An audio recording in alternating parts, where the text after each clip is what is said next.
So here we go. The following is a production of Galactic Netcasts. Attention! The SciFi Geeks Club is next! Please, stand by. Live streaming provided by Alpha Geek Radio and Alpha Geek Video. Visit tunein.alphageekradio.com to learn more. Now, without further ado, hear ye! Another meeting of the SciFi Geeks Club is officially called to order! Hello, welcome to another production of Galactic Netcasts. I'm Dave Nelson. Joining me on the panel for this edition of the SciFi Geeks Club, Brad Ludwig and JF Dubow. How you guys doing? Excellent. I'm also doing good. Happy New Year, guys. Thanks, David. Woohoo! Fellas, this is officially the first SciFi Geeks Club of 2016, and it wouldn't be a show without a guest, right? Right? Am I right? That. You've had shows without guests. Yes, that's true. But they're never the same. They don't feel the same without a guest. They don't. That's true. Yeah. Our guest this week is the host of the Weekly Bleep podcast from Seattle, Washington. Welcome to the SciFi Geeks Club, Chris Peterson. Hello, Chris. Howdy, guys. Thanks for having me. It's great to be on the show. Well, welcome. Absolutely. Are you ready to geek out on sci-fi? Always. Absolutely. I wasn't really prepared with this question, but I'm just curious. What's your favorite sci-fi thing? It can be any type of sci-fi product. What would that be? Oh, man. I'm going to kick it old school. My absolute favorite sci-fi thing of all time is definitely Metropolis, the silent... That's good. That's good. It's got robots. It's got robots. It's got war between the classes. It's got zombies and all kinds of zombie-like people. And it still holds up, too. It's like super old and it still looks great. The production quality of it is, I don't think it's ever been equaled. I mean, you still see inspiration in things like Star Wars and films like Blade Runner. I mean, go ahead.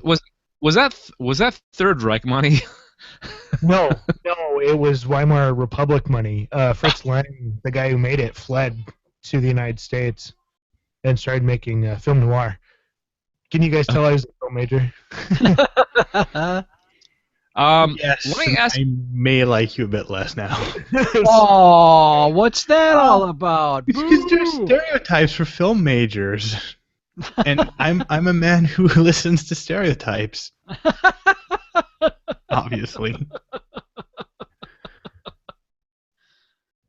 Kicking the hornet's nests early. Not even in the news. Already kicking the hornet's nest, JF. We'll get to the news. All right.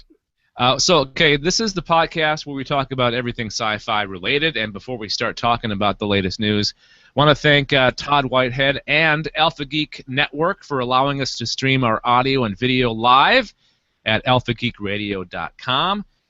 Thank you, guys. Also, thank you, people listening or watching, for following us on Twitter, joining our Facebook group, or subscribing to our YouTube channel. You can find the links on our website at gncasts.com. So let's get into the news here.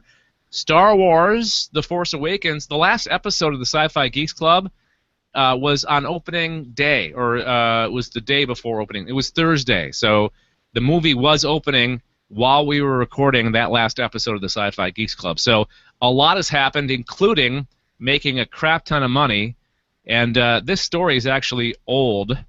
I put this in 2 days ago, and since I put it in, it's even made more money, and it's now the #1 grossing movie in North America. It just beat Avatar. So congratulations to Star Wars: The Force Awakens. Huzzah. Yeah. I wish you I think had. they'll make a sequel? I mean, they made enough money. You know, There's the problem. distinct possibility.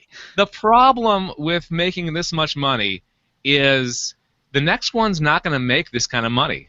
You know, it's gonna do well, but it's not gonna hit this. This one's gonna be a record holder for a while, I think. Don't you guys agree?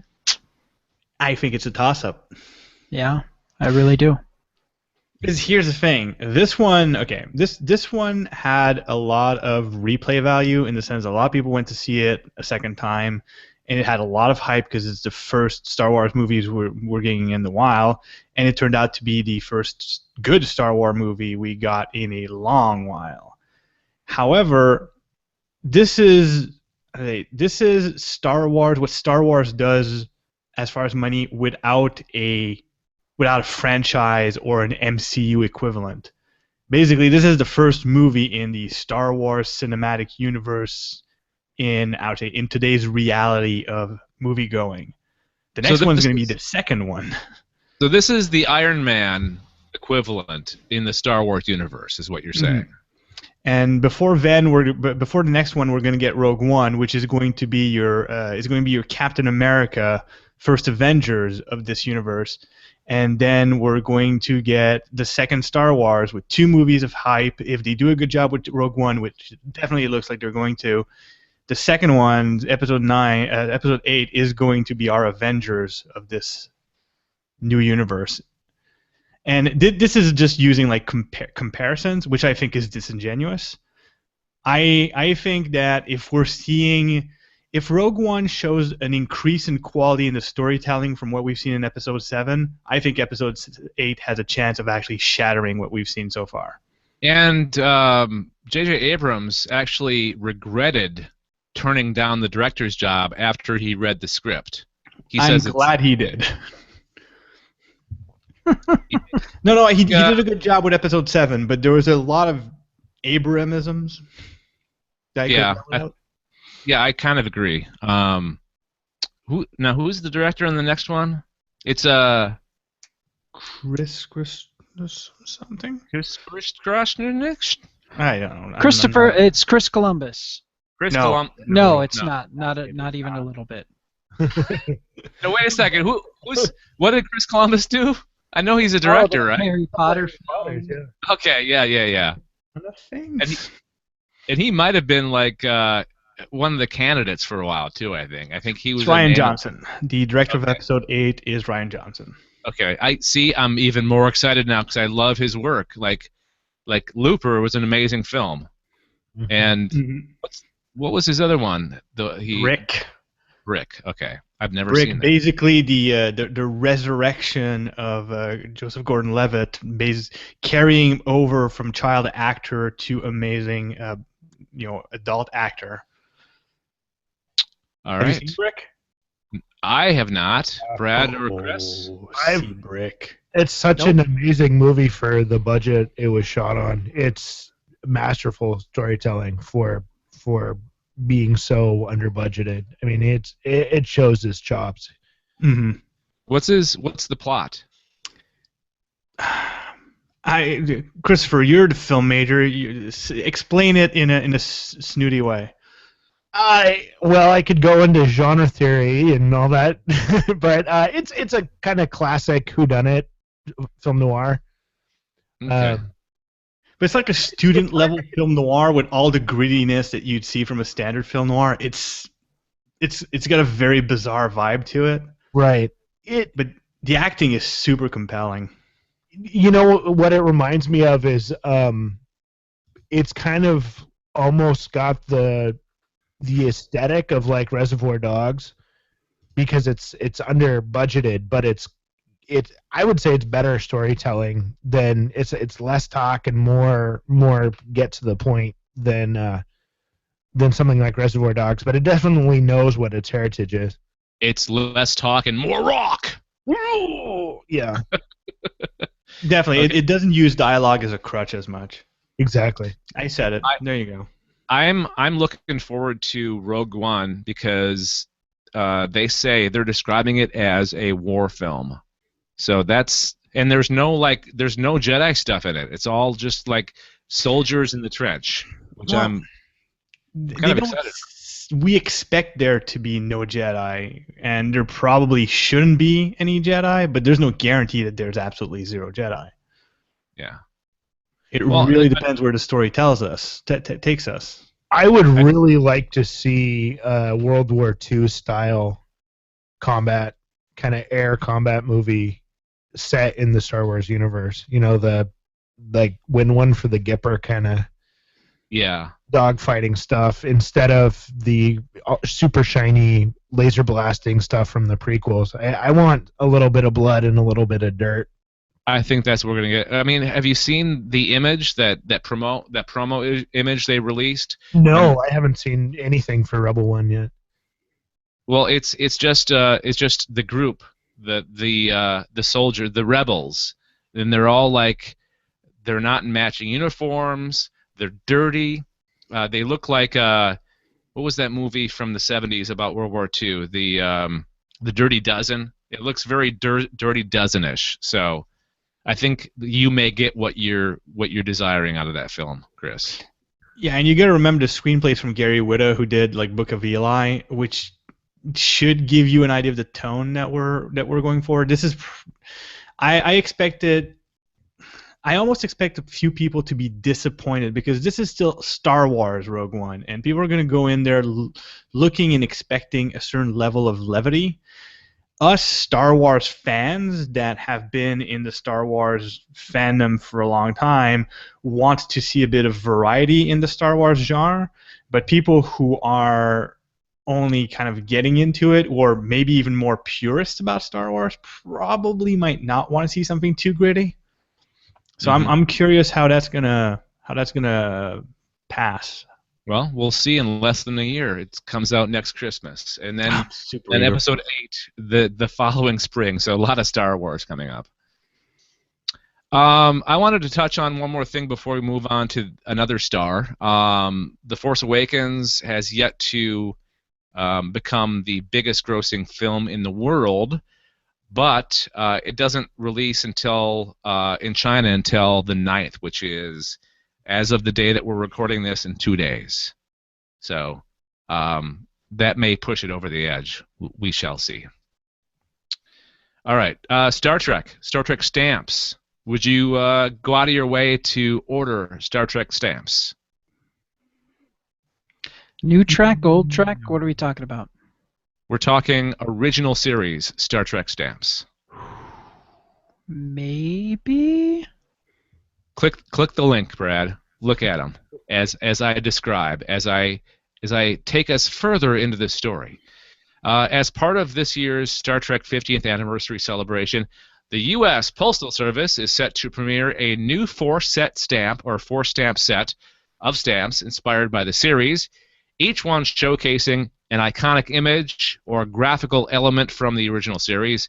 The four stamps include the USS Enterprise inside the outline of a Starfleet insignia against a gold background, the silhouette of a crewman in a transporter against a red background, the silhouette of the Enterprise from above against a green background, and the Enterprise inside the outline of the Vulcan salute against a blue background.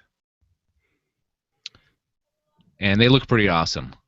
They do, and considering there's probably a significant crossover between stamp collectors and old Trek fans, I'm saying like the Venn diagram probably translates to a single circle. Well, maybe not. Not all Trek fans are stamp collectors, but probably a lot of stamp collectors are Trek fans. Yeah. Again, stereotypes. I think these are gonna be very popular. Yeah. Yeah. I'll have to pick up some for JF and myself. although, at my local Canada Post location, they do sell U.S. stamps. So What?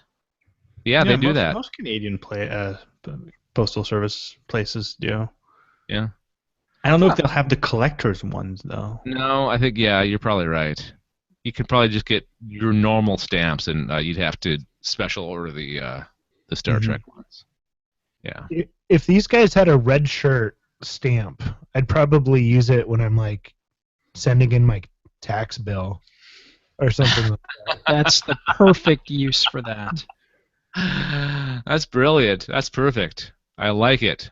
It would make it better is if when they open the envelope, it makes the Wilhelm scream sound. Nice. I thought you were going to say the sound of the transporter, but that's even better, what you said. Or no, Khan! The yelling of the Khan. That would be too. All right. I don't have much to say about this. I don't collect stamps. I have a couple of cool ones here and there. Like I have some when there were some Calvin Hobbes stamps for a while, and I got some of those. Yeah, it's not really a sexy story. I probably should have grabbed the story about Paramount and CBS filing suit against the creators of Star Trek Axanar, that fan film. Yeah, that's the kind of subject I would have wanted to research a bit, because there's a way of, I say, it's one of those subjects whenever you get into lawsuits and things like that where it's too easy to latch on to the superficial information without knowing like everybody's motives, which are important to understand.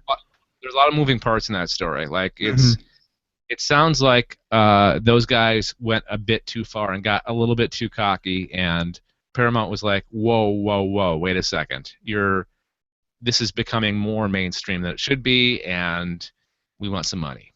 That's what. Well, there's also speculation that their Paramount and CBS they're getting touchy about very specific items of intellectual property in Axanar. And it makes, and considering that they're coming out with their own series very soon, some people think that some of these elements that are being mentioned in the quote-unquote fan film might be some of the things that they want to do with their series. So that would lend them a good reason why they're going after these guys. But when you don't know the details, it's really hard to have a coherent discussion on that kind of subject. Did you listen to this week's episode of Major Spoilers podcast by chance, JF? No, I'm super behind on major spoilers. Because they were talking about just that. That was one of their speculations, is that it's going to be, that's where the new series is going to be set, which I hope not, because the last Star Trek series we had was set before the original series, and that didn't go so well. I was hoping that it would be set, after after Voyager, I guess, the time of Voyager. Mm-hmm. I agree with that. I would prefer to see something in the future, but it might not just be a setting thing. It might be that some of these properties are going to be used as names. Maybe if just the name of the ship might be. It's easy to get irritated. It might just be also the timing thing. If that fan film is coming out, is going to be released at a time that is similar as when CBS wants to release their series, they're both going to be online. It gets touchy. Yeah, I think they're pulling on the reins because they're entering that they're entering that online territory. So I think that's a totally part of it. And there's it's hard also to tell what happened before or what kind of discussions might have happened. I mean, Paramount and CBS. Anyways, no, it's CBS is Canadian Broadcasting. No, whatever. Anyways, the Paramount isn't necessarily known to be good at necessarily communicating with these kind of fan projects. I mean, they've been pretty hands off for a lot of things. But the smart thing in today's market would be to, say, talk to the producers of the fan film and see if you can use what they're doing as extra promotion for what you're doing. But they probably didn't take that approach, and even if they did, it might not have gone their way. It's a ball of yarn to unravel. Yeah, I think my theory is they were making too much money. They were too successful, and once you're too successful. I kind of wonder. I kind of wonder if they're running across the idea or the premise that there's a new canon. They're trying to establish, like JF was saying, actual plot line that's within the Star Trek universe. And if you've got a fan film that directly contradicts that, then you're kind of in trouble. Plus, CBS is kind of by association a Sony company, and Sony doesn't have a great track record anyway of dealing well with fans. This is the same company that put rootkits on people's computers to stop piracy. And you know, CBS is a company that's struggling, and a lot of their money, frankly, comes from production on their backlot. And when you get a property that is that big, and CBS has been trying to land something and control something for so long, I kind of see why they're not, you know, just letting people be if they've got something big coming out of the gate. I was listening to the morning stream, and they had talked about how like they had one of the Trek nerds on. The point that was made is that Axanar would be released online. The next Star Trek TV show will be an online exclusive. So there's thought that maybe they're muddying the waters by having two Star Trek properties that are exclusive to online.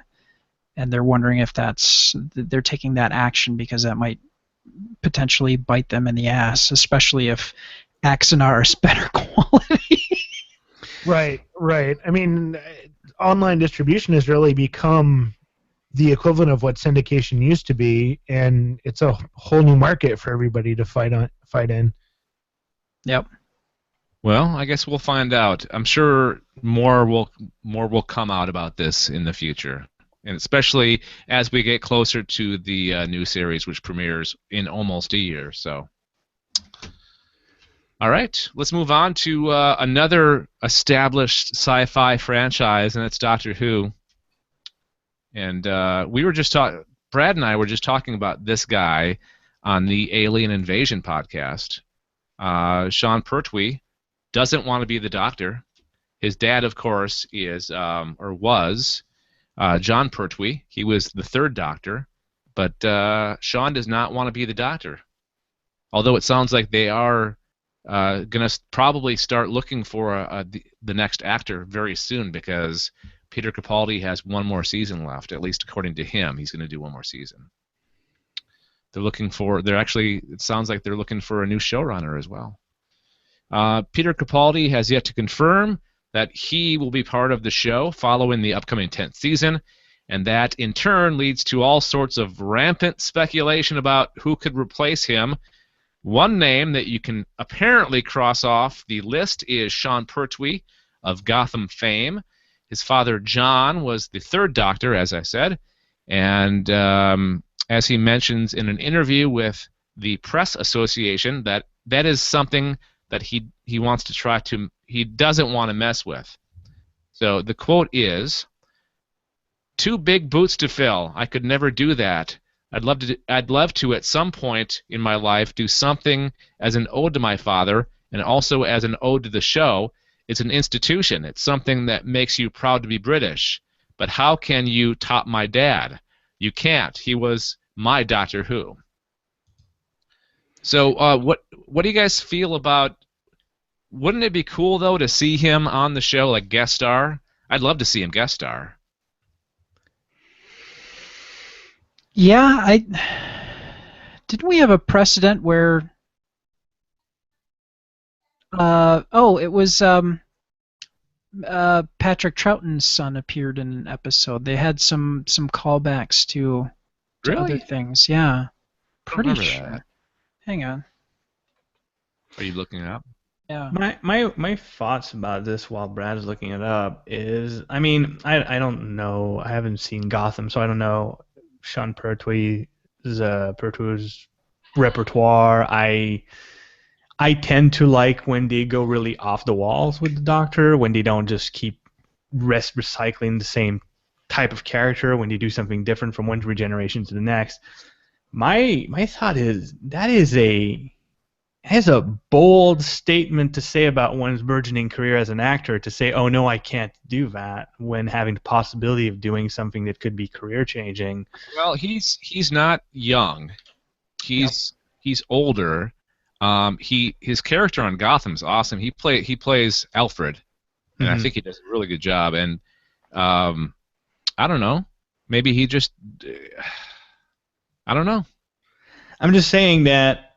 Okay, but look at it this way. Think of the amount of pressure there would be on him to live up to what his dad did, and the amount of scrutiny that would be given to the show. If he's as much of a fan of the show as it seems that he is, I don't think that he would feel right letting the show get that much scrutiny and the potential of that much flack. I don't think that. I kind of think that he's an honorable guy, and I don't think that he would go that route. JF, let me put this in Canadian terms so you can understand it, okay? Sure, maple syrup, back bacon. Go. Speak my language, David. I was going to go politics. Think of him as, because I follow Canadian politics. He's Justin Trudeau. Mm-hmm. He's just as talented as his dad, but doesn't want to mention his dad's name to you because he doesn't want to lose. You and I need to have a chat about Canadian political history, because Pierre-Elliott Trudeau is not universally liked and was not exactly that good of a prime minister. They named an airport after him, but that doesn't mean he was. Anyways, he did a few things that were questionable as a leader. I never said he was the greatest politician or the most liked politician. I'm just saying the whole father-son thing. That's the only connection that I was making. So if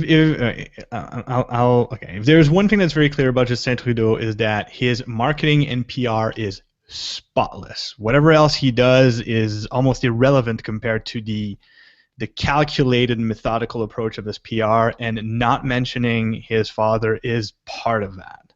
Okay. Back to Doctor Who. No, I mean, I understand what Brad's saying, and I don't disagree.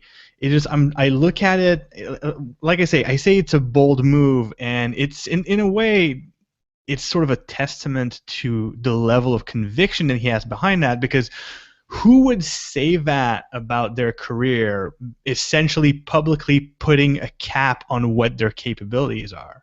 Saying, no, this is the limit of what I am capable of doing as a professional. I don't think it's so much capability. I don't think he's capping that at all. He's capping the expectations, because he's essentially saying, like, doing Doctor Who is above what I am capable or prepared to do as an actor. And if I am a casting director looking forward and I have a big, complex role with a lot of pressure to it, and I'm looking at that actor, I can say, maybe I shouldn't ask him because he wouldn't do the Doctor Who thing. The other thing that we do not know is the type of relationship that he had with his father. There could be a whole familial, psychological issue to this that we have no idea about and will never know about. He does mention that he would like he would like to one day do something that would be a nod to his father. That's what I'm saying. Like it's in a way it's super honorable the way he's going about it, because I mean he could have worded this any other way that does not speak to, because one of the first things he says, he talks about his abilities as an actor to fill those shoes, and he could have worded this any other way, but like he went that route, which is that's what I'm saying. It's bold, it's gutsy to and honest, I guess, to go about it that way. Chris, are you a Doctor Who fan? I'm not a huge Doctor Who fan. Mostly it was what I stayed up late and started watching and then fell asleep to on PBS as a kid. I have some really screwed up childhood dreams based on falling asleep. Actually, no, those were probably just the Doctor Who episodes verbatim. Right. They were weird back then. So many foam rocks. But I kind of also wonder if, taking this kind of back to Star Trek a little bit, is the Star Trek effect in play? Does playing Doctor Who actually kind of limit your casting choices or your career going down the road? You know, because like you look at David Tennant, how many non-sci-fi or non-fantasy roles is he going to get in the future? And you look at people who have been in Star Trek, you know, how many non-Trek or aside from Shatner and the unfortunate T.J. Hooker years. Tennant's done okay for himself, and he's breaking out of the Doctor Who shelf fairly well. And my only counter to that is in his award ceremony for his I can't remember if it was a lifetime achievement. I know that his third child had been born already, so but he's been classified as his generation's Hamlet. So he's not hurting, and he's not being, I think, typecast in any way. If you look at Broadchurch, Grace Point, Jessica Jones, I mean, yeah, that's science fiction. I can grant you that. But with the dramatic gravitas that he gave that character and made in a way that you kind of love to hate him, I don't think he would be hurting for any type of role. And he's still young too. He's very, in the scheme of things, he's pretty young. I don't think they're always pigeonholed like Patrick Stewart. Well, I think Patrick Stewart was an established actor before Star Trek. He wasn't like mainstream uber. Everybody knew who he was, but in Britain, people knew who he was. And he's just a really good actor. Shatner has made a career of being Kirk his entire career. He's now made a career of just being Bill Shatner. Yeah, he does it so well. Absolutely.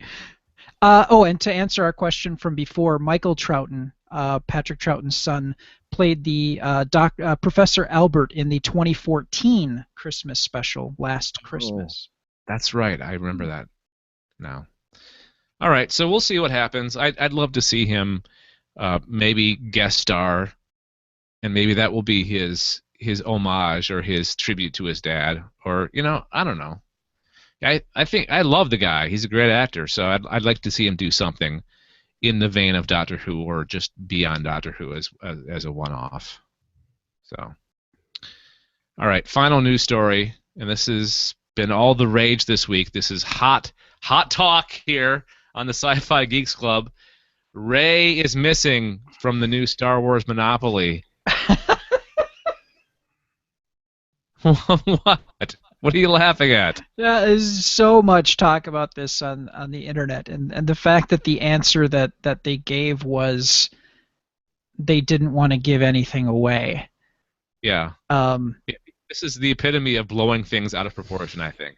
Yeah, and I can't remember if it was the morning stream or something else where they had mentioned that there's really no reason for that, but it's like if there's that much money on the line potentially for a product that you make, why would you potentially rock the boat and have a potentially very lucrative license pulled from you for doing something like that? I don't know. There is a problem though, like with that whole not including Black Widow last year with Avengers: Age of Ultron. They seem to once in a while omit the female characters. Yes, but I don't think this is the case for this. It's got to be somebody at Disney who's dropping the ball on this one, in my opinion, because I don't think Hasbro would push back so hard on this big of a franchise and say, no, we can't do a female character. It's got to be somebody who's in charge of licensing and toys at Disney who just doesn't get it. And they said that there's plenty of Rey stuff in the pipeline, so we'll see. I mean, there's already plenty of Rey stuff, period. I think it's so awesome to have a strong main female character for these young girls growing up. They're being exposed to this kind of character. I love the fact that there's a bunch of little girls out there becoming sci-fi geeks from this movie. I have hope for the future. And I think it's really great too that there's such a strong female villain in Kylo Ren. So nice. Are you guys following his Kylo Ren Twitter account?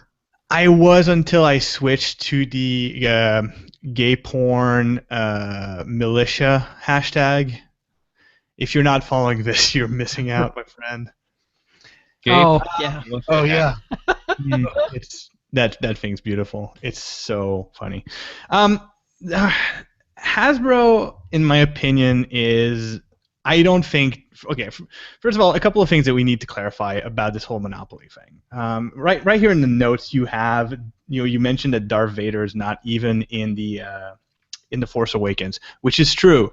Neither is young adult Luke, which is what's shown in the Monopoly set. Basically, it's not a Force Awakens Monopoly set. It's a generic Star Wars set, and they have two characters from the original trilogy, which is Mark Hamill's Luke and Darth Vader, and they have two from the Force Awakens, which is Kylo Ren and Finn. Now, this came out in September. Why are we outraged today? Why? I mean, we knew Rey was a main character in September. Why is this being dragged all the way out from the ashes of months ago to complain about this week? Was it that slow a news week? I mean, there's a freaking aviary or bird sanctuary being invaded by freaking militia people in your country, and that's what we're focusing about? Monopoly?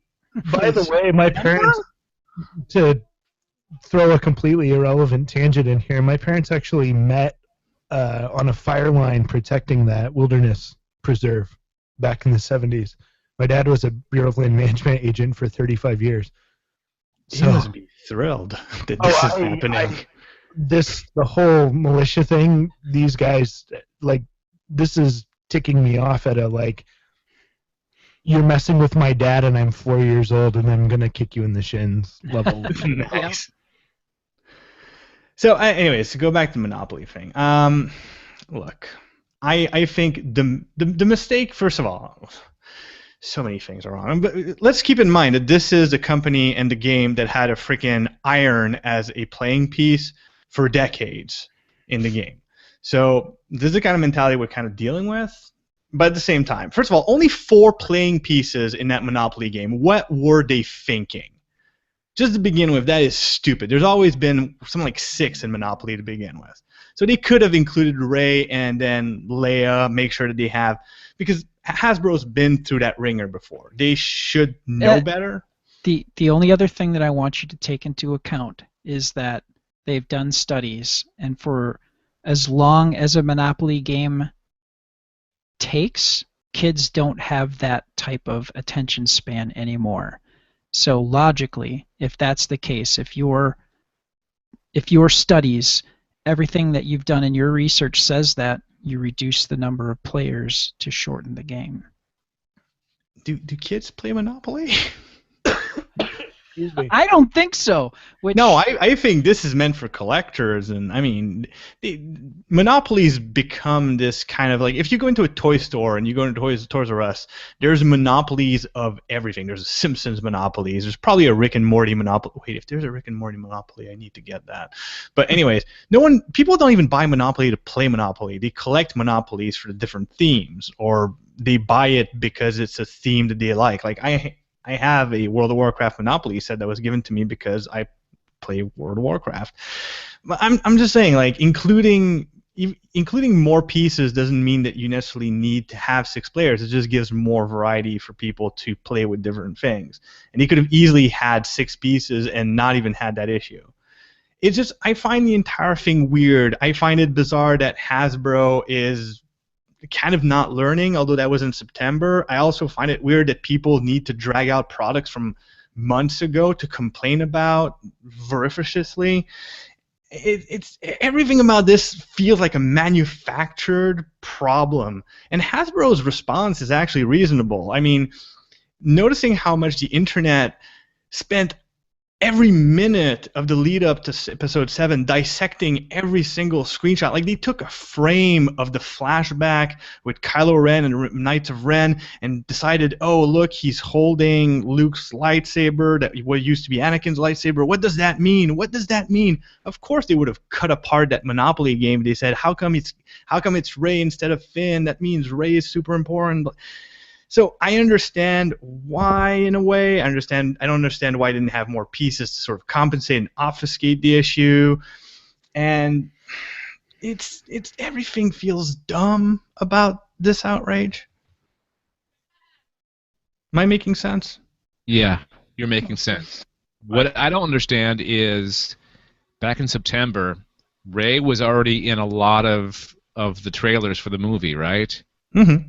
Why did they want to hide the fact that she was a main character if she was already in all the trailers back in September? Are there Same reason any? they never showed her with a lightsaber, and the toys with her with a lightsaber didn't come out until after the movie was out. Secrets.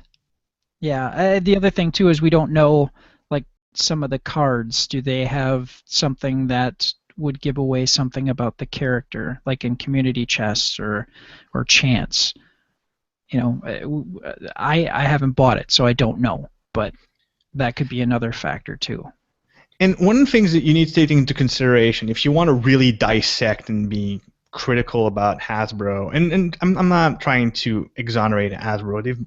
I think, like I said, I think it's a mistake not to have just more pieces and have 2 female pieces in there. I think that's stupid.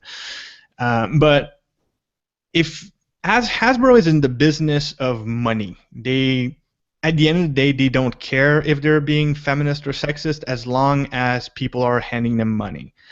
And if you want to have a look at the commitment and the faith they have in Rey bringing in money, they're packaging BB-8 with Rey all the time. BB-8 is Poe Dameron's droid. It's not Rey's droid. It has nothing to do with her. It's not.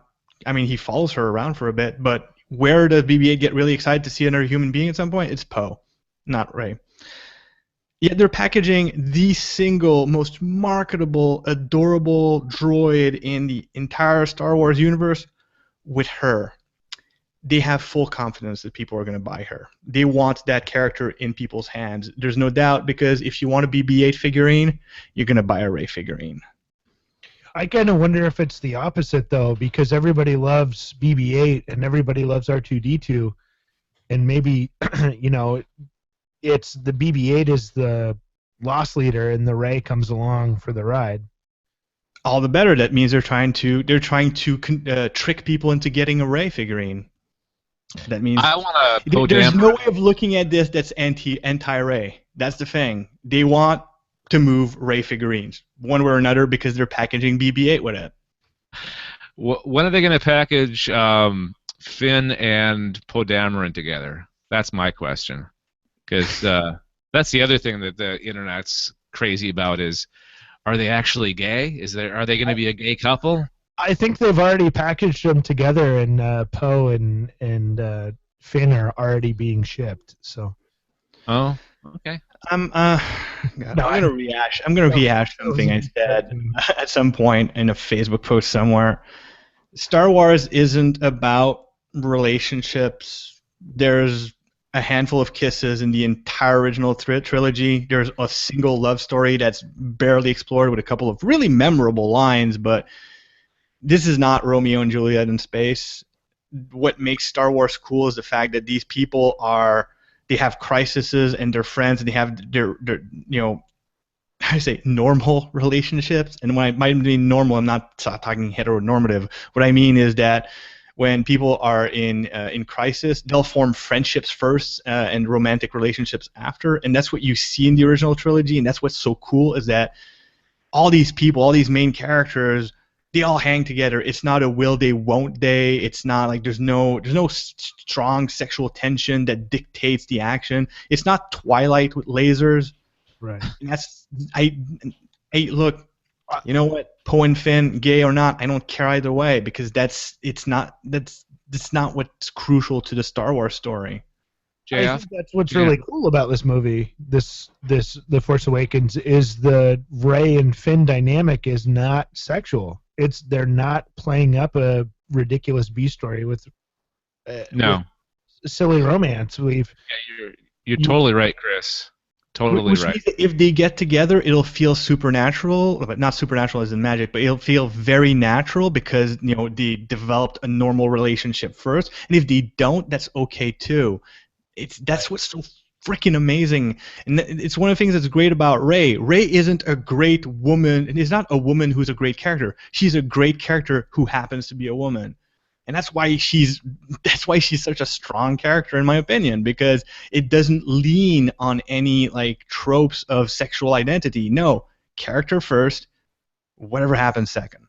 This movie, you know what? This movie is a perfect example of where we should be at in today's society, right? And you know what's weird about it is that this movie perfectly replicates what we had in '77. It is the exact same thing. It is the exact same dynamic. Leia shows up, and from the moment it's like, oh, I was a leader in the freaking Republic. I can sure as hell lead a farm boy and a smuggler, and she completely takes charge. People forget that. People forget how awesome Leia was in that first movie. Yeah, definitely. And she wasn't awesome because George Lucas decided I need to show a strong woman. No, he decided this character is going to be strong, and well, she's a woman. I mean, she doesn't get rescued. Someone opens the door, and she starts rescuing herself from that moment forward. Yeah, that movie was definitely ahead of its time. Then they had to muck it up with a little romance later on, which kind of sucks. But that's the thing. They didn't muck it up. It's there in the quantity that it makes sense that there is. Yeah, you're right. You're totally right. All right, so let's talk more Star Wars in a second. But first, I want to put a message out here to the people listening that we have a Patreon campaign. It's patreon.com/galacticnetcasts. It's patreon.com/galacticnetcasts. And you can support us by going there and pledging as little as $1 a month. But we have it's a brand new year, so we have some brand new perks for people that commit, that promise to have a recurring donation monthly of more than $1. $3 will get you a newsletter once a month with extra stories. Yes. I'm sorry to interrupt. Yes. Your sound quality just got better. Okay. Do you want to check and make sure that we're still on Alpha Geek? I didn't realize that there was a problem.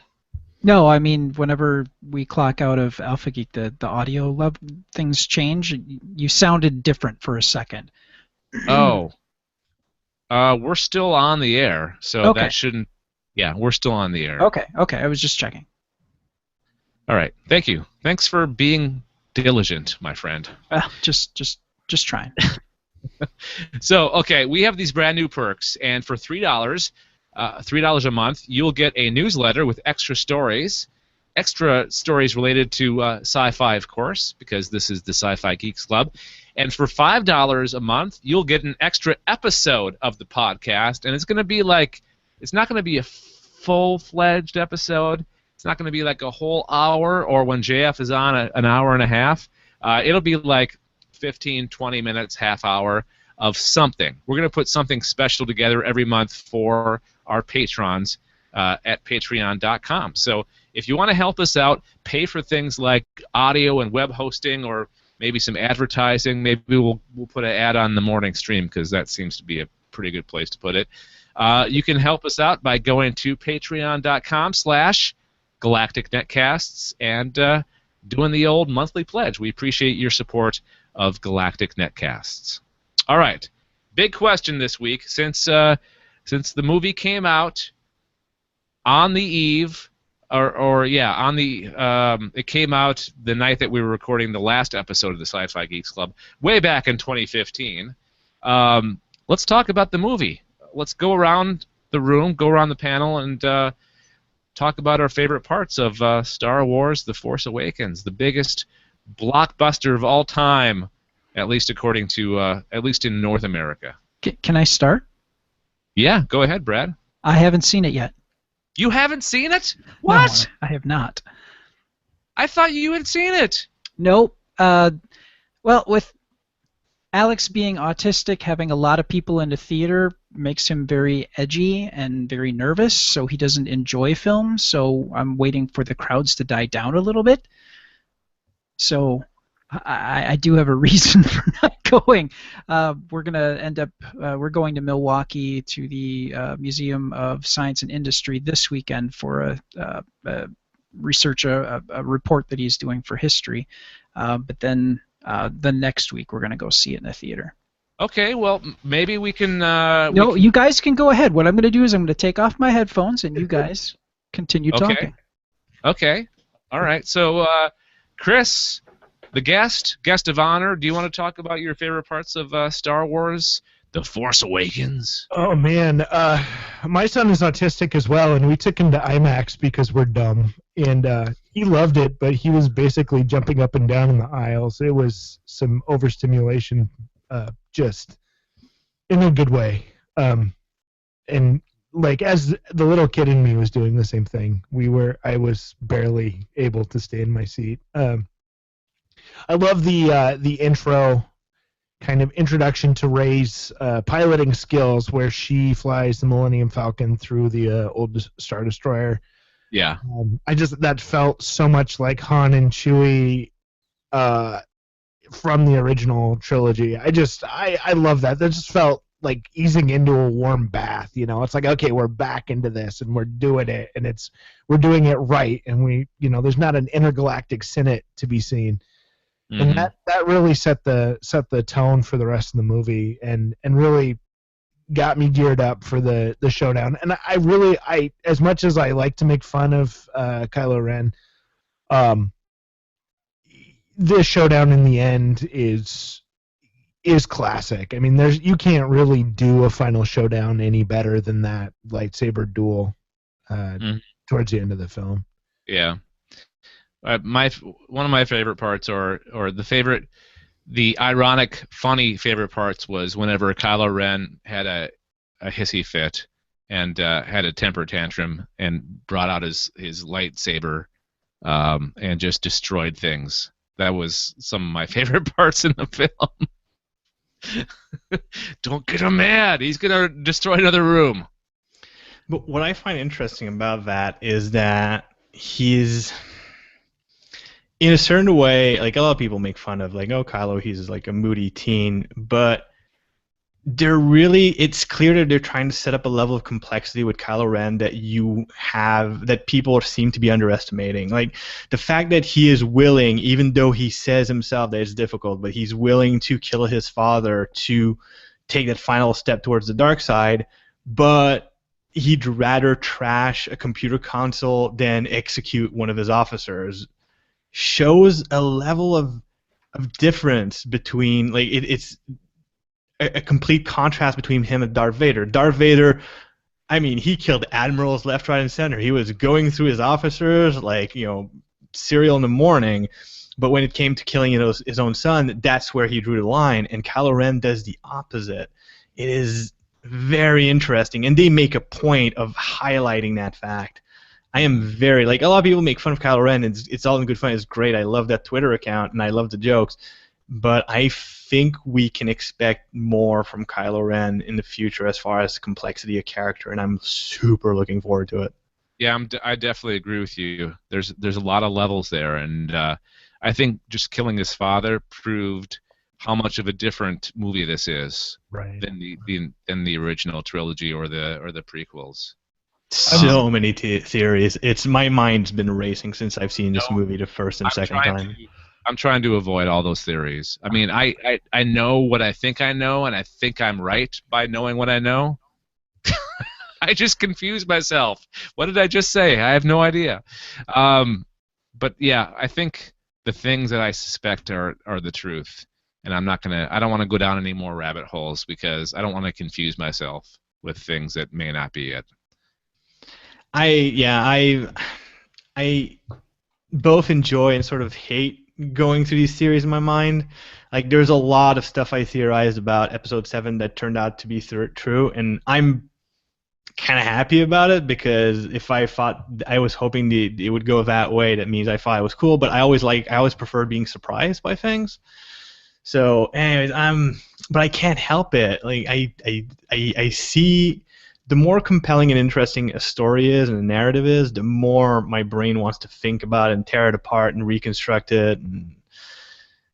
And more than anything, more than like the too much CGI or too much politics talk, what I think is exciting about Force Awakens for me is the fact that I can do that with it. I don't know, I can imagine more things about Force Awakens than I could about the prequel, and that's what makes it special to me. You know what? I really want to dive into the expanded storytelling of this movie in this universe, because they say that it'll make a lot more sense if you read like certain comics or certain books or see this or do that. Or so I think I want to go on a mission between now and Episode 8 by reading all that stuff and finding out more, because they say there's questions that are answered if you dig deep enough, or just dig a little bit. I'm actually kind of angry about that, because one of the things that's interesting, like if in Episode 4, one of the first few things, the first dialogue that you have between Princess Leia and Darth Vader, they manage in a very, very canonical way. Like a few sentences here in about like, oh, the Senate won't stand for this. Yeah, well, we're abolishing your Senate. Like very quick, very aggressive dialogue between these two characters. They establish the political framework that they're dealing with. And it's cleverly written because so much information is transferred so quickly. And that was one of the failings of the prequel, is that to convey that same level of information, instead of doing it in a fast-paced back and forth, they expand upon it. They won't shut up about details and a lot of useless exposition. But Episode 7 feels like it did the complete opposite. It's like, oh my god, people were really, really upset about political talk, so we won't explain a thing. And instead, people, if they want to know what these things are, they can do homework. I've never liked doing homework. I don't want to do homework for my entertainment. I want to look at extra material for extra entertainment, not to answer questions that I shouldn't have when walking out of a movie. But also, JF, I think the movie stands alone without you doing extra investigation. I think you get enough out of the movie. I don't think you need to read all that extra stuff if you don't want to. If I want the same level of understanding out of the world in Episode 7 as I got out of the world in Episode 4, yes, I do, because you don't understand the universe you're dealing with as strongly in Episode 7 as you did in Episode 4. Well, maybe we'll find out more in Episode 8. Maybe they'll explain more. Yeah, maybe. The thing is, I'm clearly not dissing the movie. One of the things that's interesting about this movie is that while I'm watching it, there's such an ease of making abstraction of some of these narrative failings, which means that everything else about the movie, from the pacing, the action, the acting, is fantastic enough to sort of obfuscate that, something that the prequel certainly did not do. But I would say, if I could be in a constant state of mind that I am while watching the movie, this would be the perfect movie, because I do not question anything while I'm watching it. It's the moment I walk out that I start going, what planet did they blow up? They say they destroyed a fleet, but I don't remember seeing a fleet. And it's like all these weird things. I'm definitely going to read the extra material because I love this universe, but I don't like the idea that I need to understand what's going on when, like, even Episode 4, which is not even seen as the best of the original trilogy by common consensus, managed to do it better in 77. I kind of wonder if the politics of this universe we're dealing with now are the same in terms of complexity as dealing with Kylo Ren, though, because we're dealing with a universe with a lot of different political factions, a lot of change, a lot of flux. This isn't the Empire versus the Rebels. This is whatever New Order or whatever they're calling themselves, plus whatever the rebels are calling themselves, plus all these different little planets with whatever political factions they have. We've got people are more emotionally and politically diverse, and I'm really excited, honestly, to learn what happens in this kind of Act 2 we're going into, where we get a Kylo Ren who we understand better emotionally, and maybe we'll get a political situation we understand better emotionally. I kind of feel like this is almost like, if you want to make a Nazi analogy, because those always work, this almost feels like the rise of this is like 1939, where nobody really knows what the hell is going on, but everybody knows it's going to be bad. Yeah, you know what? I was going to say something like that because I believe that the universe or the galaxy is a lot more stable going into Episode 7, and that the First Order is just both the First Order and what do they call the rebels in this? The Resistance? Yeah. I think they're a lot more fringe than we think they are. I think they're kind of on the outside, and with Kylo Ren and the First Order destroying all those planets in one shot, I think that's going to involve a lot more people in Episode 8. I think more of the galaxy is going to be in this battle or in this fight. Well, what's going to be fun about Episode 8 is that they don't need to reintroduce the characters. They don't need to reintroduce the dynamic between the characters. There's no Han Solo casting a huge shadow over every other character with his legacy. So there's a lot more room to do that explanation. And to be fair, fair. If I'm going to be a bit more of a bastard about it, a lot of this corner cutting for explanation that's very J.J. Abrams' style. Like one of the things that I've noticed about him, if you compare Star Wars and the Star Trek, Abrams has a lot of difficulty understanding what distances and space mean, and you can see it like the same way that James T. Kirk can see Vulcan exploding from another planet far, far away, as if it's the moon. People on that pirate planet could see planets of another system being destroyed by the Starkiller base. JJ doesn't understand distances when it comes to spatial relationships. Okay. And I get that. And he also has a tendency to he says himself, like, it's part of his directorial style that he does not like to sit around explaining things. Like, he wants to immediately move to the next piece of action, the next set piece, and the next cool thing. Like, he likes cool things like Michael Bay likes explosions. So a lot of the transitions necessary to change certain events, he tends to cut corners on that, and that's why I'm eager for Episode 8 to be in the hands of Rian Johnson, which is a different director that definitely has a much better understanding of how to put complex pieces together to create a story. Like, you see it. That's why Brick in his curriculum is so important, because clearly he understands how to weave a complex story in a compelling way with a lot of characters.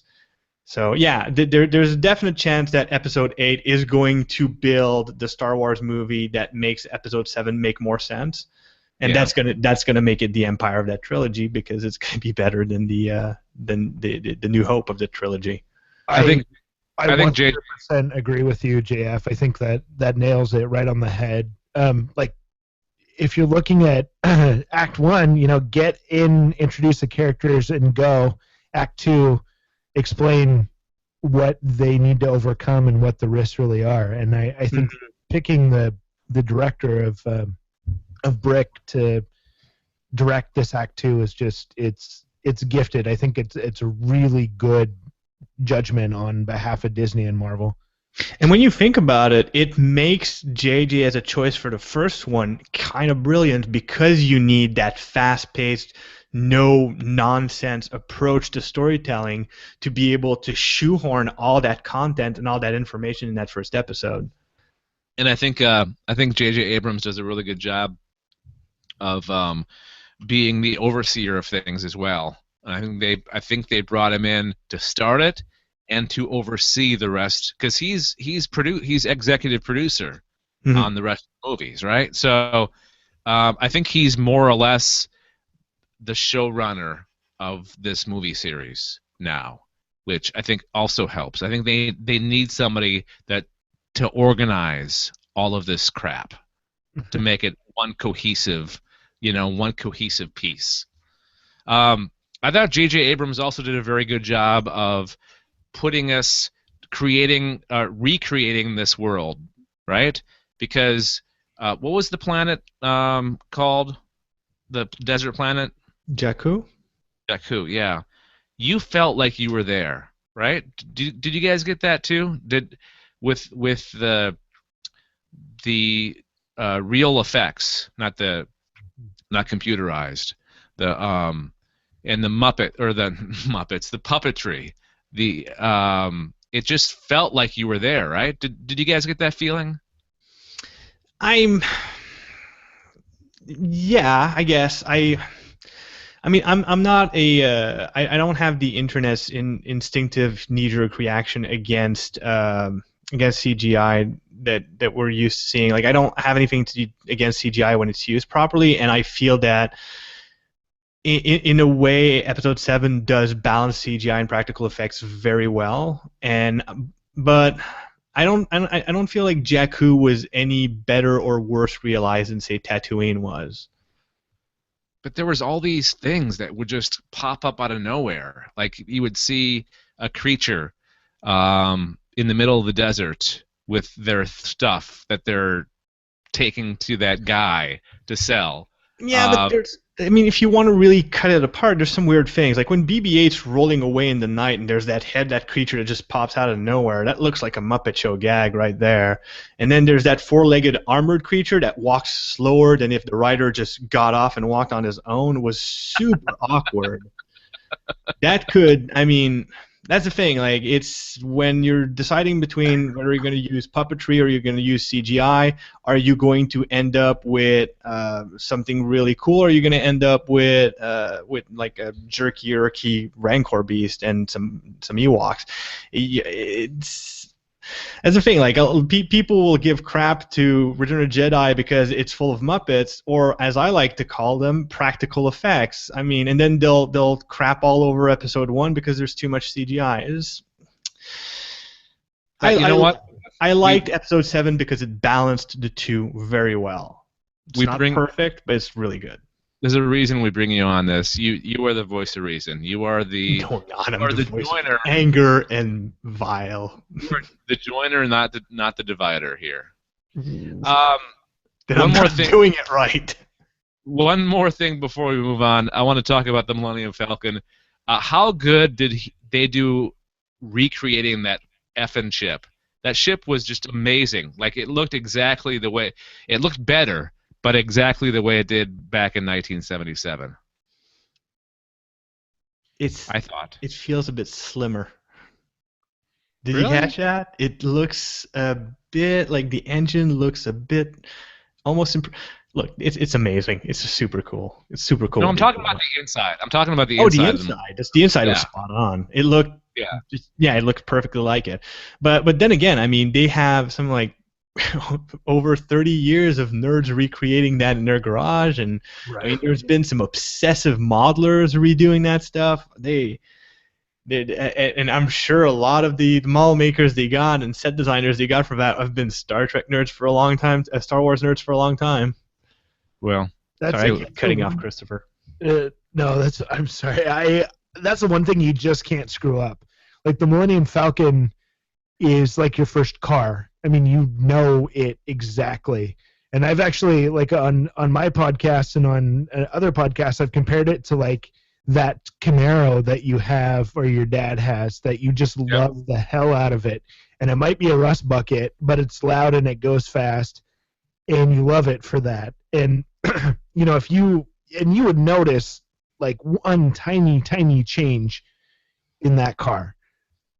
And the same way you're going to notice one tiny change in the Millennium Falcon. If that 3D monster chess that they were playing was half a degree off, it could have blown the whole rest of the movie, because when that Millennium Falcon shows up is at the key point when they need buy-in from us, when they need us to say, okay, we buy this as a Star Wars movie. And so that set piece better be 100% perfect, or that's when we all bail and say this isn't Star Wars. I disagree. Here's why. Like, I understand exactly what you mean. I understand what you mean, and I was going to say that, like, there's probably some differences between the original and the new one, and those differences are probably intentional, and they're probably there for Easter eggs for the uber nerds who would notice them.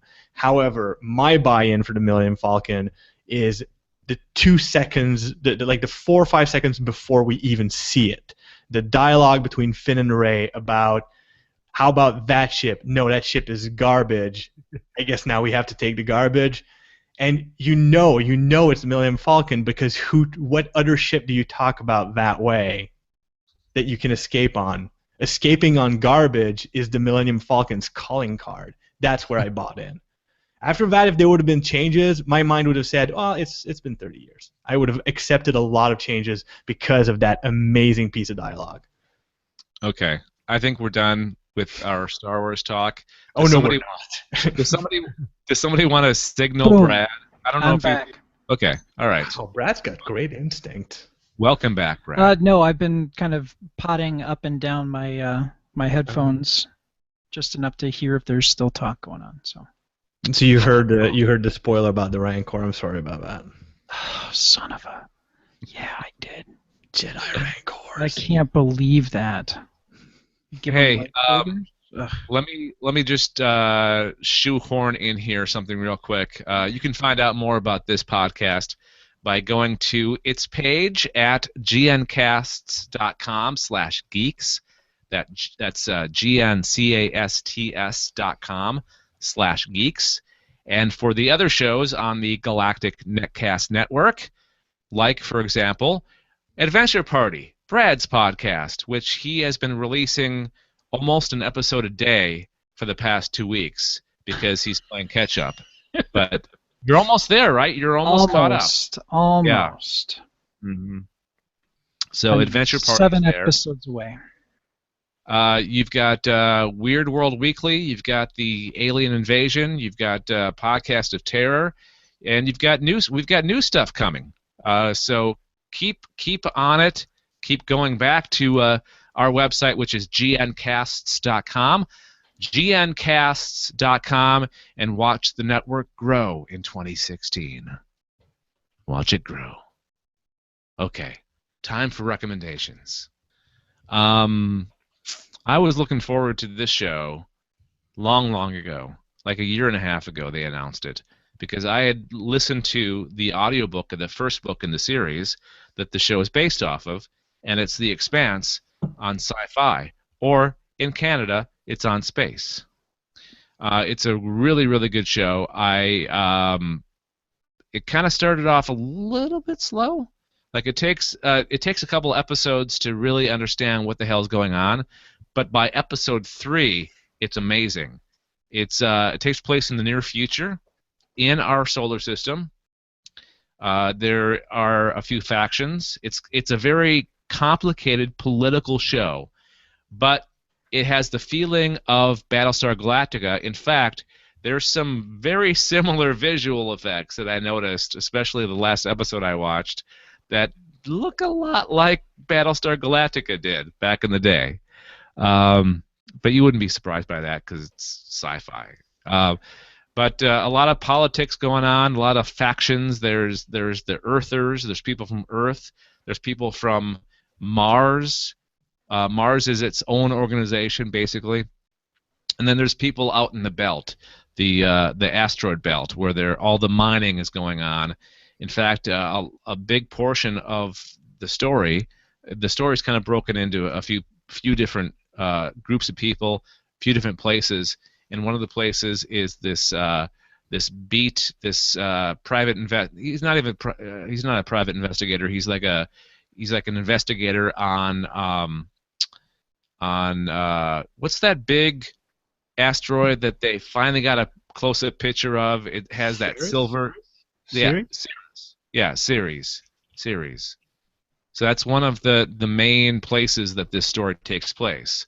But then there's a ship that, well, I'm not going to get into too much details, but there's another group of people that are aboard a ship.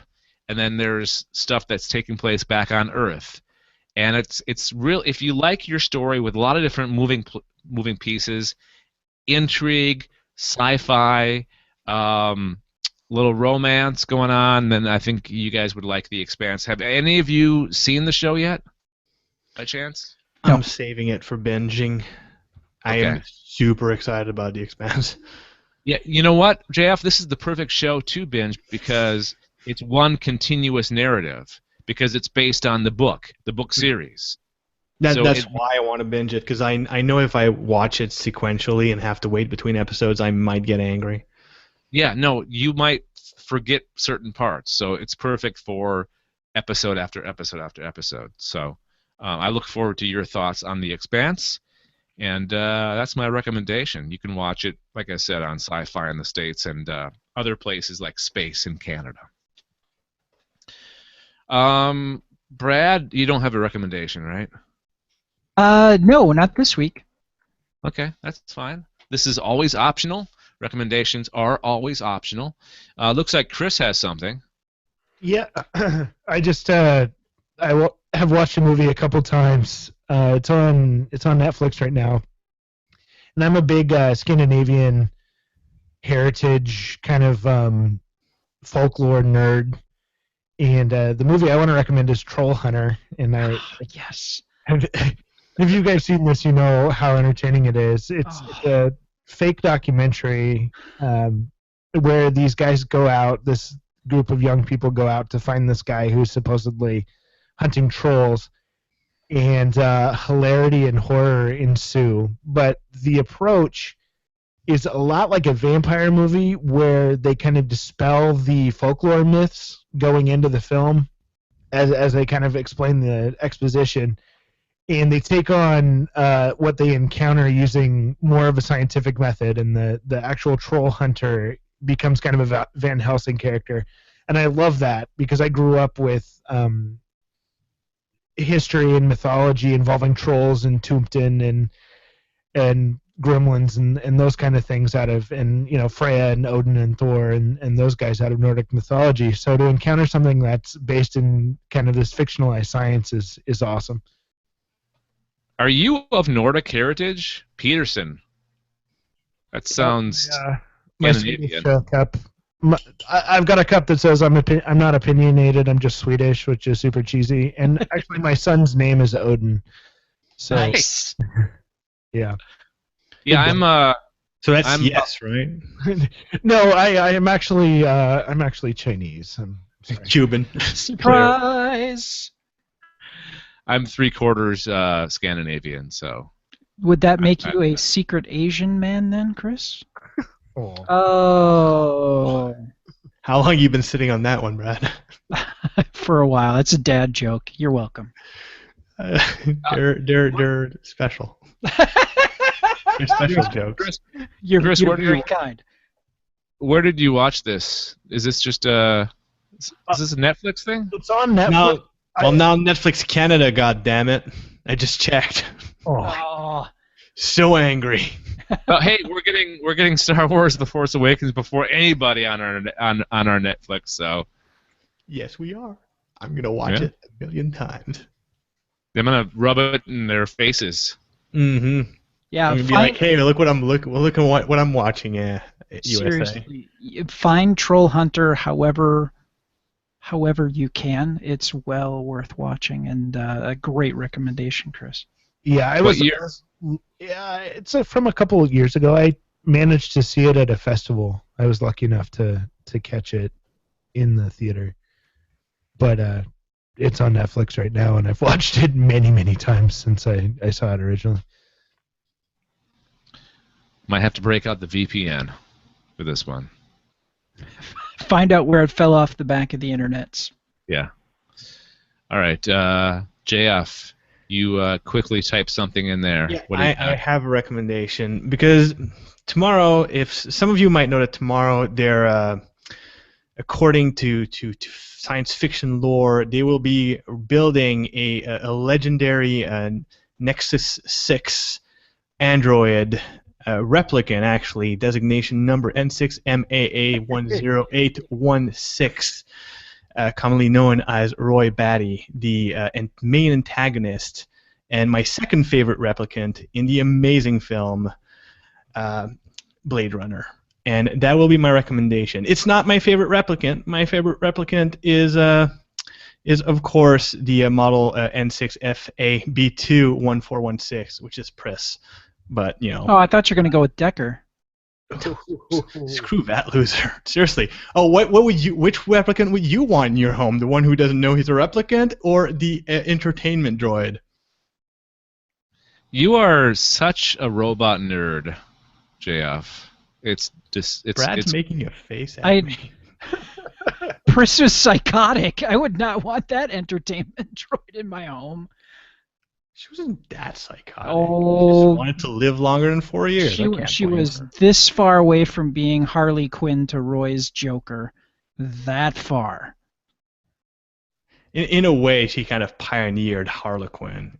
Yes. But she I mean, she's still my favorite replicant because she's got some of the best lines. No, mind you, Roy cool. Batty's final lines are just absolutely groundbreaking, and the fact that they're improvised, even better. So yeah, no, listen to one of the 12 dozen versions of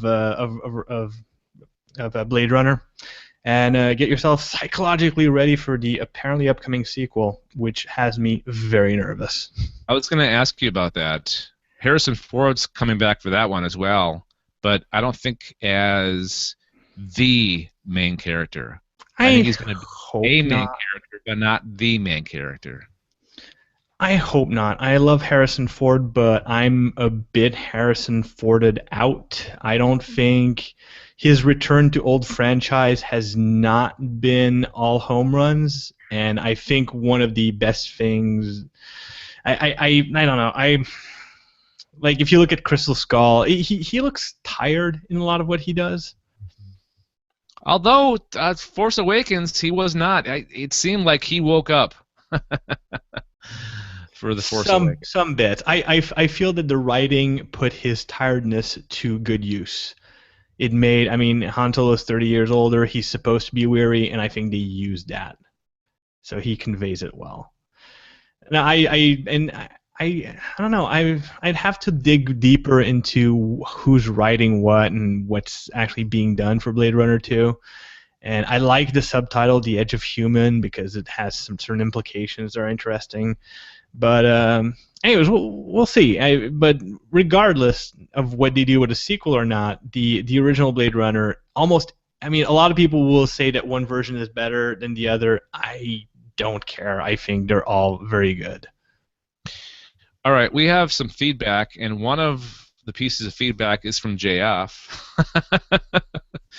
But we'll read Jeff Cutshaw, a former guest of the Sci-Fi Geeks Club, wrote in. Hi, Jeff. At geek@gncasts.com. He says, Star Wars, The Force Awakens is a love letter to the fans. Having seen the originals in the theaters, the new film generated the same kind of joy as I felt back in the late 1970s and early 80s. Rey, Finn, Poe, and Kylo Ren are brilliant new characters, and I look forward to seeing them grow and fight and learn more about their histories. Can't wait for Episode 8. Thank you, Jeff. That's geek@gncasts.com. We'd love to hear your thoughts on Star Wars The Force Awakens. JF, do you want to read your... Sure, it'll be good to go down memory lane, because I wrote that a while ago, didn't I? It's just basically you guys were talking about the prequels on one of the episodes, and I'm trying to remember the exact thing, but one of the things that I want to see with the prequels, like, I think the discussion was whether or not they could be salvaged, and I feel that they could, if Disney and LucasArts wanted to sort of salvage, basically due to the prequels what they did to the original trilogy, but backwards, redub some of the lines that don't work well, cut down some of Jar Jar's presence to make him like more in line with what we want to see out of the comic relief. Maybe redub his voice so it's less annoying.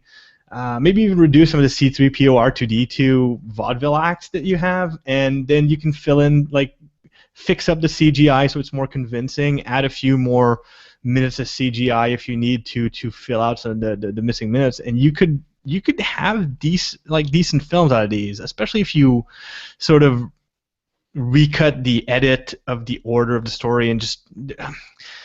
I mean, people have been fooling around re-editing those movies for a couple of years now. If you threw in a few millions of dollars of budget to recut and fix, they might. I think they can be salvaged. There's a lot of footage to use there. Didn't What's-His-Face from that '70s show do an edit that he showed people at parties? Mm-hmm. I think so. Yep. He basically cut down episodes 1, 2, and 3 to about 2.5 hours, and cut it in a way that it actually was decent. Which actor? He played Eddie Brock in the third Spider-Man film, Topher Grace. Topher Grace, yeah. I was thinking Gopher for a second, but yeah, it's close enough. No, that this response of yours came from Corey Scott's question that he had. Yes. That was actually also feedback that he was on the show to read himself. So it's a weird... Corey needs to write a response to what I just read. Yes. For him to read next time he's on. Yes. We should totally do that. Instead of me and Corey just having an actual discussion, let's do it this way. All right, final piece of feedback from Alicia Brenner on YouTube. You were right, Dave. It is Alicia. Sorry. See, I screwed it up. And now it's Alicia. You were right, and then you screw it up. Yeah, that's welcome to my life. That's how my life goes. Wow. Ouch. Sorry, I didn't mean to go that way. I feel like I need to give you a hug, Charlie Brown. Everything's good. Everything's good. All right, so leave us feedback. Send email to geeks@gncasts.com or call our voicemail number, which is 805-328-3966, 805-328-3966. Subscribe to this podcast via iTunes. If you like what you hear, please give us 5-star rating and write a review. We're also on Stitcher, Smart Radio. You can leave a comment on this episode there as well. All subscription options and links can be found under the subscribe tab at gncasts.com. That's gncasts.com. And before I lose my voice, that's going to do it for this episode of the Sci-Fi Geeks Club. I want to thank Chris Peterson for being our guest this week. Chris, the Weekly Bleep, where can people find that? You can always go to theweeklybleep.com. We're also on Twitter at theweeklybleep. And we're always live on Sunday nights at 8 p.m. on Alpha Geek Radio Channel 2. Do you want to describe, just in a nutshell, what the show's about? We cover basically whatever strikes our fancy. It tends towards conspiracy theory stuff, weird stuff, and film interpretation. JF, that I would love to have you on the show so we can. Well, you just described the show, and I almost pulled out my phone to immediately add it to because Look, let's be fair. There's way too many podcasters in the Tadpool. It's hard to keep up with everyone. But that being said, like you said, conspiracy, film theories. Wow, sir, you've just talked about a few of my subjects of interest. Yeah, we basically talk about whatever is interesting us, and a lot of it is just me ranting about what I think is stupid. So. My God, this sounds so familiar. It's a show. It has your name written all over it. I don't. There might be a conflict. Like I don't like. It's Chris's show. He needs to have room to rant. I can't walk into his living room and pee in every corner. It's fine. My co-host is a genuinely nice person who tries to meet everybody in the middle. So railroading him is just an absolute blast.